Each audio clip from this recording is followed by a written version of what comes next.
வேதத்திலிருந்து ஏசியத்திற்கு 64 6 ஒரு சில வசனங்களை உங்களுக்கு வாசித்து நான் செபிக்கலாம் என்று முடிவெடுத்துகிறேன்.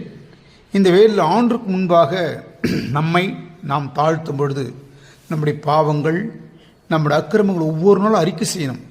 அங்கே ஏசு 64:6 என்ன சொல்லுதுன்னா, நாங்கள் அனைவரும் தீட்டானவர்களைப் போல் இருக்கிறோம், எங்களுடைய நீதிகளெல்லாம் அழுக்கான கந்தையைப் போல் இருக்கிறது, நாங்கள் அனைவரும் இலைகளைப் போல் உதிர்கிறோம், எங்கள் அக்கிரமங்கள் காற்றைப் போல் எங்களை அடித்து கொண்டு போகிறது, உமது நாமத்தை நோக்கி கூப்பிடுகிறவனும் உம்மை பற்றி கொள்ளும்படி விழித்து கொள்ளும் இல்லை.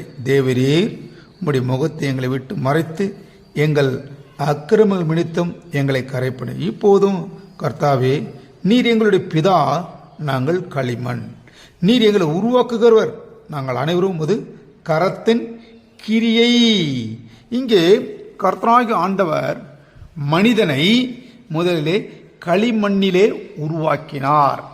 மண்ணிலே உருவாக்கி அவனுக்கு ஜீவ சுவாசத்தை அவன் நாசில ஊதினார். அது அவன் ஜீவ ஆத்மா ஆனான் என்று நாம் பார்க்கிறோம்.